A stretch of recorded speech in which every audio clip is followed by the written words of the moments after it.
Assalamualaikum guys, welcome back to my channel Sajad Reactors. I am your host Sajad. So if you didn't subscribe my channel yet, please subscribe my channel, share these videos also. Today we are going to watch a video in which we will see Mahabharata family tree Bhagwat Gita. It is one of the famous battle in India and also called the epic story. So without wasting any time, let us start this video and watch this video.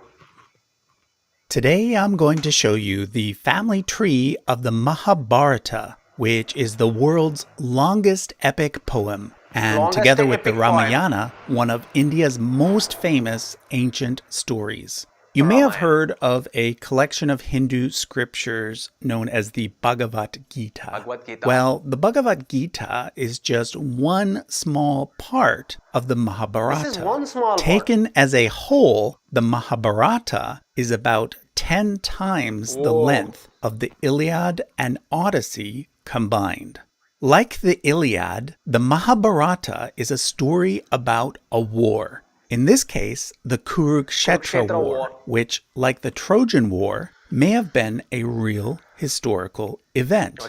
However, in both cases, the stories were greatly embellished over the centuries and eventually made into epic poems, which are best classified as legend. As I explained in my series on the Bible, a legend is a sort of mix between history and mythology. In a legend, some elements are based on the lives of real people and real places, but other elements are purely fictional. So this leaves room for some debate. Just like there are Jews and Christians with differing views on how much of the Bible is historical, there are also Hindus with differing views on how much of the Mahabharata is historical. But I'm not going to delve into these issues. I'm simply going to present the family tree as it is portrayed in the story.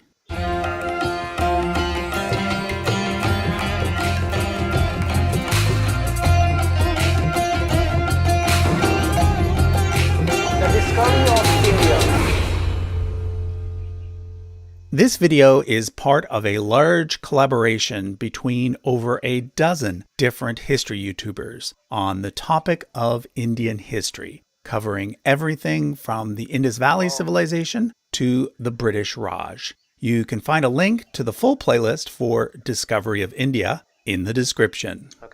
So, interestingly, the setting for the Mahabharata is around the same time as the setting for both the Iliad and the biblical story of King David. All three of these legends began to be written down in the early classical period, but are set several hundred years earlier during the transition between the Bronze Age and the Iron Age. During that transition period, stories were transmitted orally only, so it makes sense that in all three cases, we wound up with history written in the form of legend, as opposed to history written in a more straightforward way, which was a style that developed much later. In the case of the Mahabharata, the setting is the kingdom of Kuru, which was one of the many independent kingdoms that existed in North India during the Vedic period. The Vedic period being the time span between the highly urbanized Indus Valley civilization and the rise of major classical empires like the Mauryan Empire. The story starts with a king of the Kuru kingdom named Shantanu.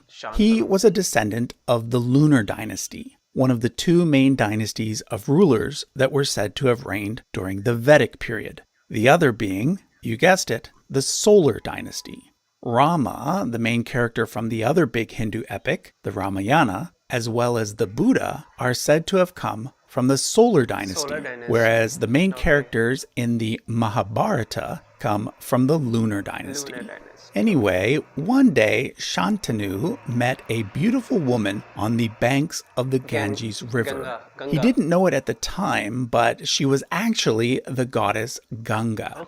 They married and had a child named Devavrata, who was later known as Bhishma. However, many years later, King Shantanu fell in love with another woman named Satyavati. The king wanted to marry Satyavati, but her father would not allow it unless Shantanu agreed that he would pass his throne to a son from this new marriage instead of his son from his first marriage.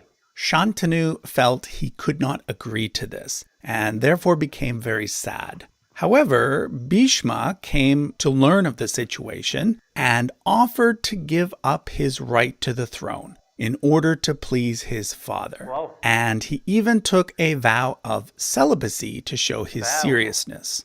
So Shantanu married Satyavati and had 2 sons. The eldest, Chitrangada, became the next king.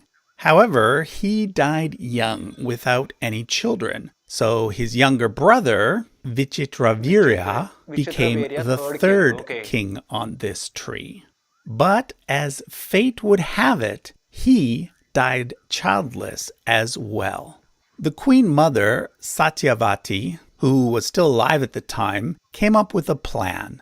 There was an ancient Hindu custom called niyoga, in which a highly revered man could serve as a surrogate father in cases where another man was unable to have children. Satyavati had a son from a previous marriage named Vyasa, who fit this description. Vyasa agreed to sleep with the king's 2 widows named Ambika and Ambalika in order to provide his half-brother Vichitravirya with heirs. 2 sons were therefore produced. The eldest, Dhritarashtra, who was born blind, and Pandu. Now, before I move on, I should point out another important fact about Vyasa. According to tradition, Vyasa is the one who composed the entire Mahabharata story and dictated it to the god Ganesh, who wrote it down. So Vyasa is both the author of the story as well as a character within it. As you can see on the chart, the royal family splits into 2 branches at this point. The sons of Dhritarashtra are called the Kauravas, and the sons of Pandu are called the Pandavas. And it is these 2 sets of first cousins, the Kauravas and the Pandavas, who are the 2 sides in the Kurukshetra war. Here's how the conflict began. Dhritarashtra and Pandu actually had a half-brother named Vidura, who became sort of the prime minister of the kingdom. Vidura suggested that Pandu ought to become king, being that Dhritarashtra was blind, and Dhritarashtra conceded. So Pandu became the next king. But then a strange event occurred. There was a rishi, or wise man, who had turned himself and his wife into 2 deer so that they could have sex in that form. King Pandu, not knowing that the deer weren't actually deer, shot them with his bow and arrow.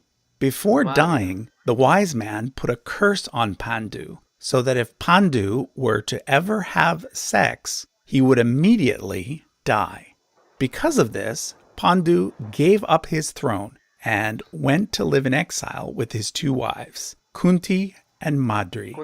Thus, Dhritarashtra became king in the end anyway. But while in exile, Kunti prayed to the gods for help. With their help, she was able to bear 3 children, and Madri a set of twins, both without activating Pandu's curse. Thus were born the 5 Pandavas.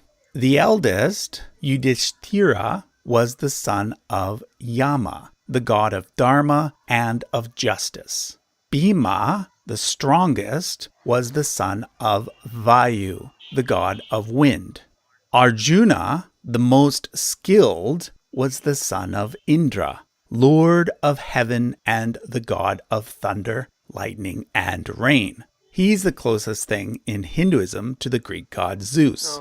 Finally, we have the twins, Nakula and Sahadeva. They were the sons of Madri with the Ashvins, who were the twin gods of medicine. Meanwhile, the blind king Dhritarashtra, together with his wife Gandhari, who always wore a blindfold in order to experience life like her husband, had 100 sons who became known as the Kauravas, the eldest being Duryodhana. Eventually, the Pandavas returned from exile, and a rivalry started up between the two sets of cousins over who should be the heir to the throne. Duryodhana, the eldest of Dhritarashtra, or Yudhishthira, eldest son of Pandu. Now, in most portrayals of the Mahabharata, the Pandavas are thought of as being the good guys, and the Kauravas as the bad guys. In reality, though, it's a bit more complex, because as with any good literature, most of the characters have both flaws as well as strengths. But basically, Arjuna is usually seen as being the main protagonist of the story, and Duryodhana as the main antagonist. Anyhow, the tension builds, and eventually things culminate in a full-out war, fought near a city named Kurukshetra, hence the name of the war being the Kurukshetra War. At this point, let me introduce another main character, Krishna. Krishna was originally a neutral party in the conflict, being a noble from a totally different kingdom, the Yadava kingdom. However, he had two important connections to the Pandava side. First of all, his father was the brother of Kunti, making him first cousin to the Pandavas. In addition to this, Arjuna married his sister Subhadra, making him Arjuna's brother-in-law. But the most important thing to know about Krishna is that he is actually one of the 10 avatars of the god Vishnu. Most people know the word avatar as being the icon you use to represent yourself in video games or online forums, or as an alien hybrid like in the movie Avatar. Both of these uses are related to the original meaning of the word, which was when a god became incarnated or born into the body of a human or animal. So basically, Krishna was Vishnu in the flesh. Now, Vishnu is not just any god. There are a lot of gods in Hinduism, but there are 3 who are sometimes said to be the most important: Brahma, Vishnu, and Shiva, the creator, the preserver, and the destroyer, sometimes called the Hindu Trinity. Now, like other religions, Hinduism can be divided into various different sects. The largest sect, Vaishnavism, sees Vishnu as being the supreme being, whereas Shaivism, the second largest sect, primarily associated with South India, sees Shiva being the main god.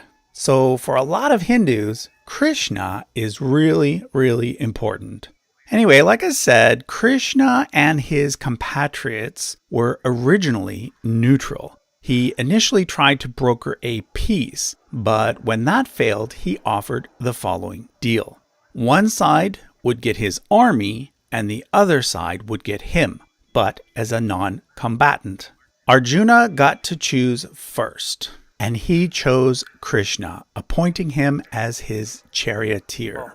Duryodhana was pleased with this, thinking that he, by far, got the better side of the deal. When the battle was about to begin, Arjuna became very distressed because he did not want to have to kill his close relatives.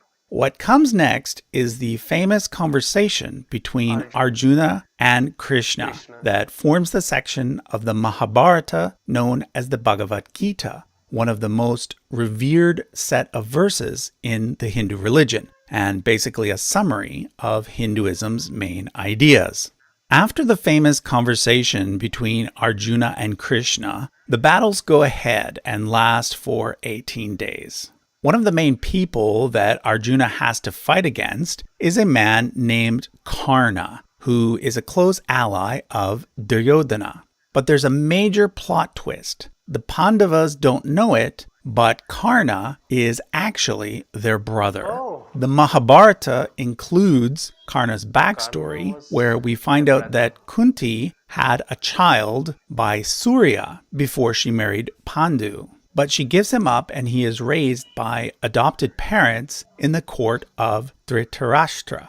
Now, this video is just about the family tree, so I won't go into all the details of what happened during the 18 days of war. Okay. Like I said at the beginning, the Mahabharata is a really long story, and therefore I've had to leave out a lot of the various plot points. But let me tell you how the story ends.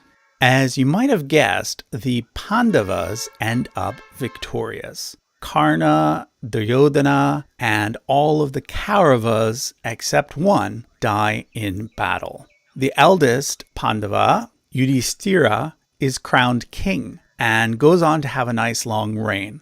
Later in life, he abdicates and passes the throne to Arjuna's grandson, Parikshit, and then the line of Kuru kings continue through him.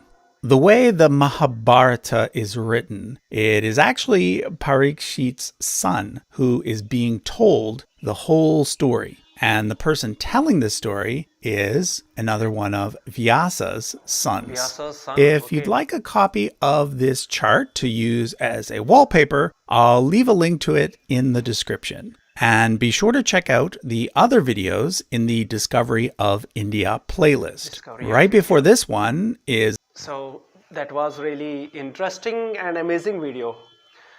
Arjun and Krishna was related with each other. This was new for me. So if you did like this video, please share this video and subscribe my channel also. See you in next video. Till then, Allah Hafiz. Take care of yourself a lot. Bye bye.